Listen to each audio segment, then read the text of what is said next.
End of the day, in the end of that very long day, he said, I'll sign it. I'll sign it because I now realize what this is about and why this is important. So communication, personal communication, when you become really a part of it, when you take it personally, when you integrate a need along with your personal interest and personal commitment to get into the accomplishment mode, will get you there. Hello, I'm Isabelita Castillo, an executive career transition advisor, and welcome to the 5th episode of Coffee with Top Elite Executives. I'll be speaking to the creme de la creme, senior leaders and managers that have crossed my path along my career journey and truly impressed me. Based on their exceptional leadership skills and charisma, my goal and mission is to share with my audience insights and expertise that can be followed as a success formula. Today's guest is a senior leader from the political arena, specialized in creating transformational change in global government relations, complex negotiations, and international business development for the last 20 years. He helps government, institutions, and organizations transform the most complex, at first unsolvable, situations into successful stories. Andrei has been recognized for his ability to grasp challenges, identify the best solutions, negotiate consensus, and deploy efficient tactics to achieve winning results. He's an American citizen and he speaks fluent English and Russian. Now I invite you to join me in welcoming Andrei Muntean. Andrei, first of all, thank you so much for being here today. It's really very kind of you to want to spare time to share your advice and expertise with my audience. Andrei, wow. So you help politicians solve their most complex situations. That must be fascinating. But before that, why don't you start by telling us a little bit about your background and how did you become such a successful international transformational changer and a big influencer?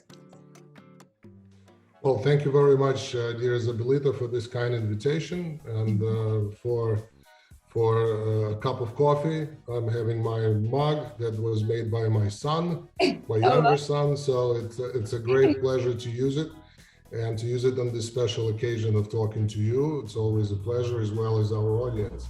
Very honored. I believe that the interest to be in an international arena, international politics, international diplomacy, has always been with me. And I traveled many places, lived in many countries. It all started when I realized that that's what I want to do for my profession. So I had a journey from working for the US Senate to being an American lobbyist and then joining the international development area where I worked for the last 13 years, living in many countries, as well as representing organizations in different countries and working with governments.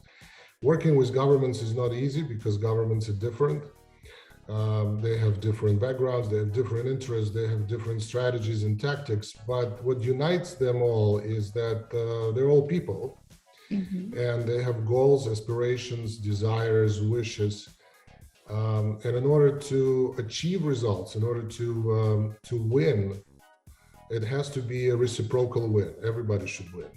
And I'm very grateful to you for having the title of this conversation, of this coffee talk, as diplomacy and trade, because these two components are, I believe, the most important in today's world everywhere, because people need to start talking or continue talking, and people need to start or continue to trade with each other, because as a lot of famous people said, when people trade, they live in peace. Really? That's it's especially important now. Okay, well, I really appreciate you bringing this topic of diplomacy, trade. I can imagine, I have clients, I'm an advisor to certain executives, and they keep telling me the main reason why they want to shift industries usually or jobs is because of politics. And that's politics at a normal corporate environment. So I can imagine that word comes from a political world. So how do you maintain cool, and how do you actually negotiate when the actual politicians, as you said, they have an agenda, right? They have their objectives. The people who work with them are very fixed on that objective, and they definitely will not give up unless they believe that they're going to win whatever agenda, whatever business they're taking care of. So how do you actually negotiate, and how do you actually influence? Because you have to be a big influencer to be a lobbyist.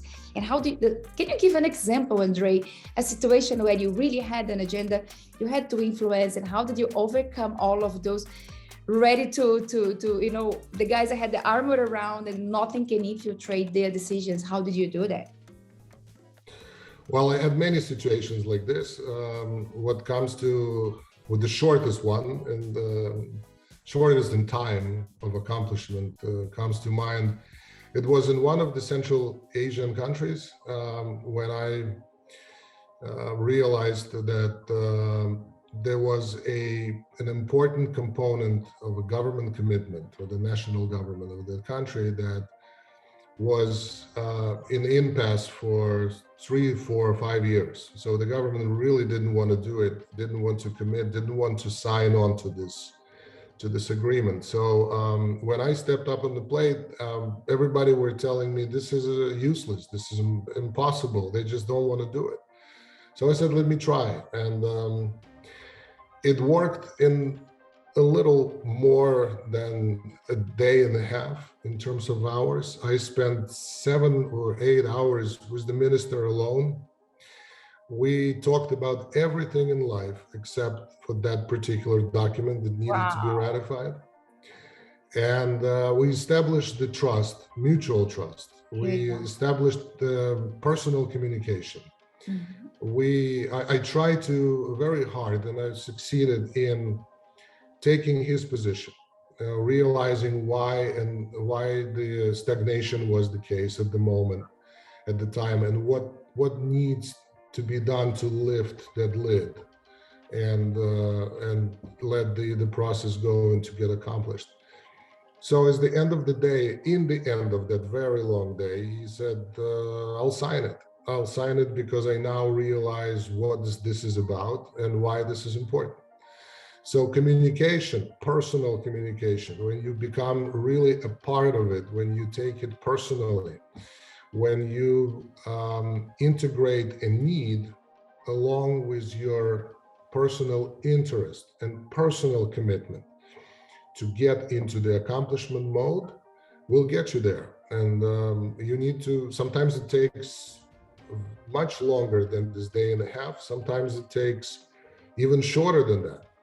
And it all comes naturally when you are sincerely interested in achieving the result. If you just want to be a process person, when you follow the flow, when you are you are not in a hurry, you are not determined necessarily to have this worked out. If it works out, fine. If it doesn't work out, well, life is unfair, then you will not get this type of results. But if you are determined and focused and get yourself in and dive in, there is a strong possibility that you will win. And both sides will win, of course, because in diplomacy, there is no winner takes all approach. Everybody has to win. That's why it's so complicated, especially for outsiders of this process. And that's why it sometimes takes much longer than people want to achieve results using diplomatic methods. Andrei, this is really fascinating because you're really talking about a specific, I would say, a common challenge for what actually my clients face at work. As I said, the biggest reason why executives want to leave their jobs is always the first reason is too much politics. They don't feel they can get through the decision makers. They are not heard. They don't feel there is a rapport, there is a chemistry. Basically, they don't want to be just executors. They want to also be the ones who give the opinion, make the change. And if you were to give to my clients, Andrei, an advice, right? How can they keep their persistency, their level of commitment to their goal? How can they surpass that level of not feeling the frustration and being able to say, you know what? They know what I'm doing here. They know I'm trying to get to a goal. They are prepared because senior executives, politicians, they know you come with an agenda as well. So how do you actually surpass that barrier, the armor that says, you know what, now I'm able to convince and influence without them saying, I know you're here to try to influence me. This is not going to happen. Well, I think when executives and people that you work with or people you advise and help talk about politics, they mean two things. One is internal politics, and internal politics is the beast and this big structure that exists in all sizes of companies as well as in any organization. Bureaucracy even exists in families, so it's inevitable. And one of the most prominent sociologists of the last century, Max Weber, said that bureaucracies want two things. They want maximization of budget and minimization of responsibility. So that's why executives, and not only executives, are kind of being swamped into internal politics, internal organizational life that complicates things, slows them down, and doesn't let achievements to be achieved. The other side is external politics. That's a little different.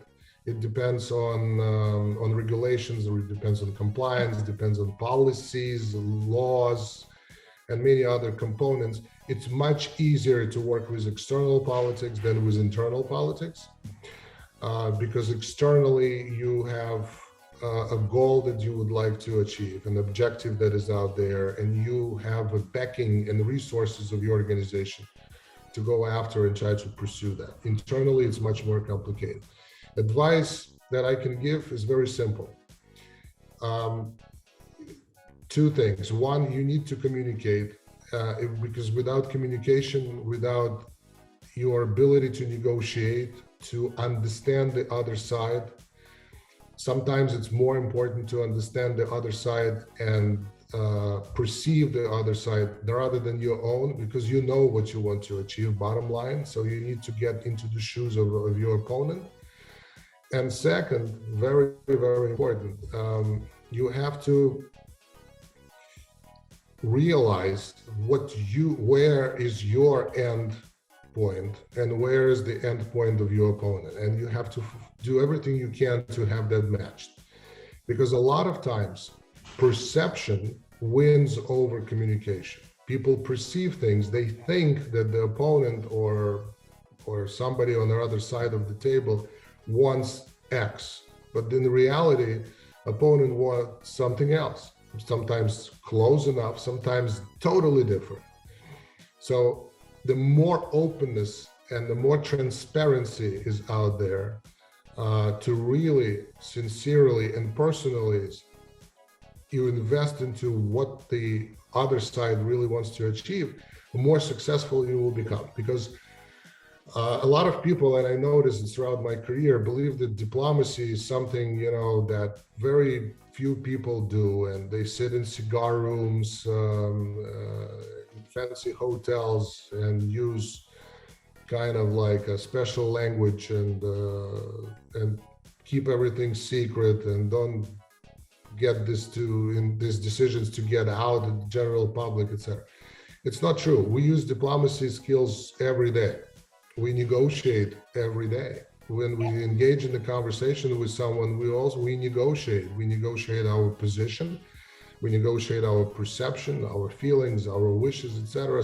But it's not necessarily a two-side of a table negotiation. But when we communicate, we share our opinion and we listen to the opinion of our opponent, of someone who is talking back to us.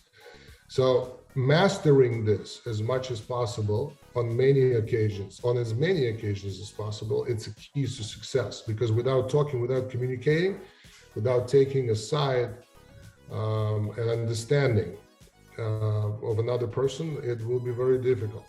And but if you do the opposite, if you open up, if you take in the position of another side, you are much more successful. Wow, that's amazing. So I think the success formula, it's really about, forget a little bit to yourself when you are in a communication and really try to understand how the other feels, other than just coming ready with your agenda, what needs to be done. So empathy, being a good listener.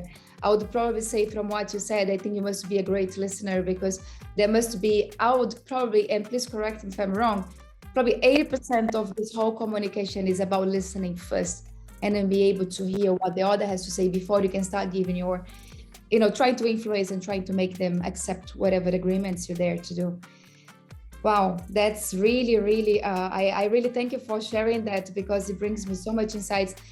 And also, Andrei, I don't know if you ever heard about a book called The 48 Laws of Power.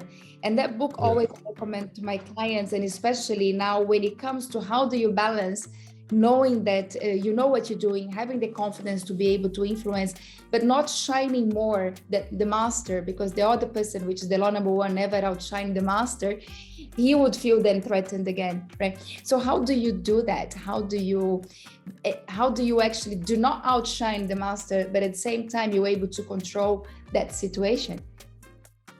What would you recommend to anyone who wants different ways? There are different ways to do that. Different, I would say, variations of how to do this, depending on the situation, of course, because sometimes it can be a second thing, 1 second, 2 seconds that you do, and you destroy the bridge or the wall between the master and yourself. But there is one very useful method that works in this situation, when you want to be seen but you don't want to outshine anybody, is the Socratic method. Okay, Socrates was the inventor of his own methodology of how to talk to anybody and win any type of conversations. But he was not convincing anybody. He was using his method. So the person who is talking to him ends up in the end of the conversation disagreeing with the original idea that the person brought to Socrates. Okay, and he used it by asking questions. Lovely. I know this method is widely used. Sometimes it's ill-perceived because it's mostly on this coaching side of the industry, when coaches are using a lot of questions about this. But Socrates is different. He uses questions and allegories, examples, comparisons. He brings in elements in the conversation that have nothing to do with its topic. For example, nature, myth, religion, beliefs, faith, things that are not really drops the guard. Not really that right. Not important when you negotiate the contract. Yeah. So that is extremely important, because the moment you ask a question, you make the person who you ask the question feel important. Yeah. And nobody wants to avoid answering the question. So and another very golden key is when somebody asks you a question, and that's what I always follow in my career. If you don't know the answer, be honest and say, I don't know. Yeah. Honesty is still appreciated by people. We have problems in many areas with trust, but the honesty is perceived on the intuitive level, on psychological level. So be honest, say, I don't know. I was also a university professor in the United States for many years. And I learned that when my students asked me questions I didn't have an answer, I said, I don't know the answer. I'm not the world encyclopedia.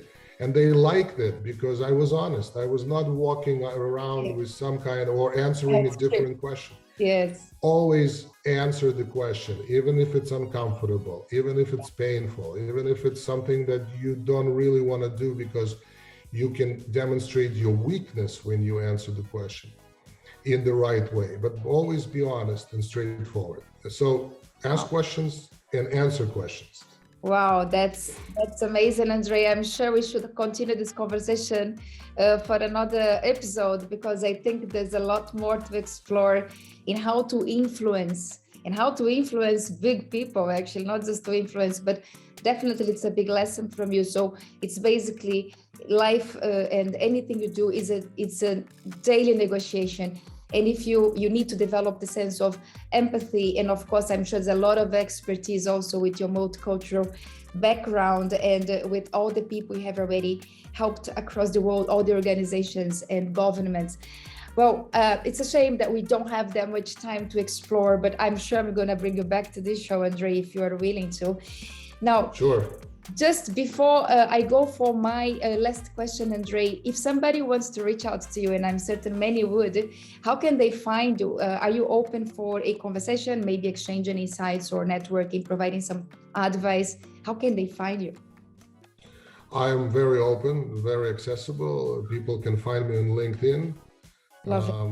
I share information there about who I am and how to get in touch with me. And I look forward to speaking to anyone who is interested in these topics, in topics of international development, commercial diplomacy, trade, negotiations, many other related factors. I think a lot of people want to reach out to you to how do I deal with complex negotiations. I'm so certain. And you are currently physically in Austria, but you also have still a lot of ongoing let's say conversations and business with US, and I think across Europe as well, right? Yes, absolutely. Everywhere there is a need, everywhere where I can be useful. I have no limitations in terms of geography, and it actually reminds me of one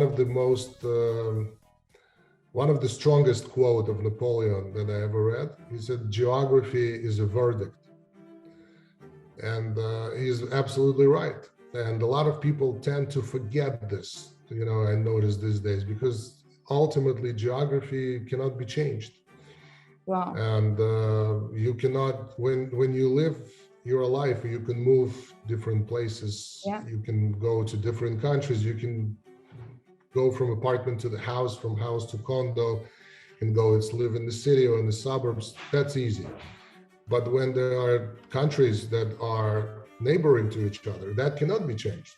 So it's you people can should change, remember that. The location can change, but you can move around. That's for sure. Yes, I can. Yes, for sure. Lovely. Okay, Andrei. So now, just before we finish with our interview, I have one last question for you.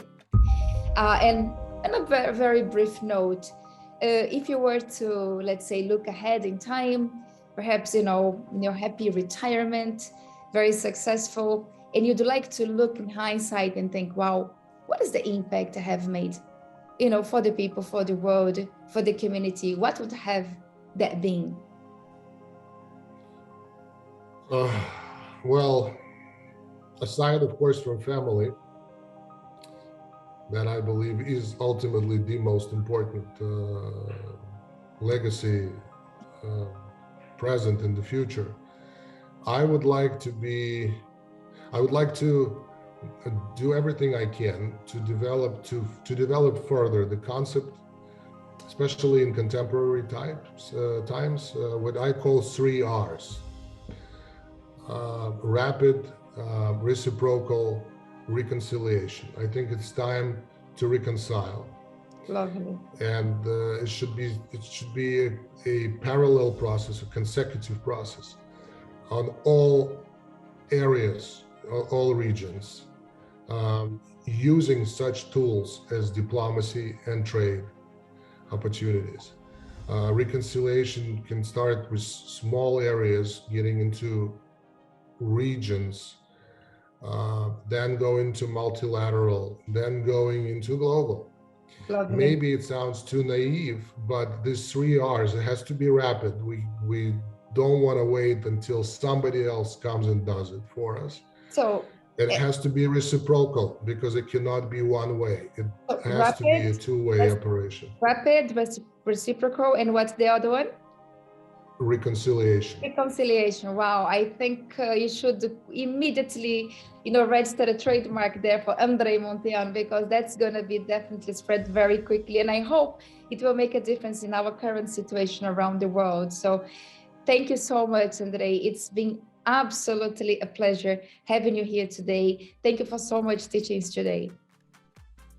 Thank you very much, Isabelita. The pleasure was all mine. I appreciate it. And thank you for mentioning maybe another talk that I would be very much looking forward to have, especially with you. Thank you so much. It's such an honor. Thank you, Andrei. All right, so everyone, thank you so much for watching and being part of this community.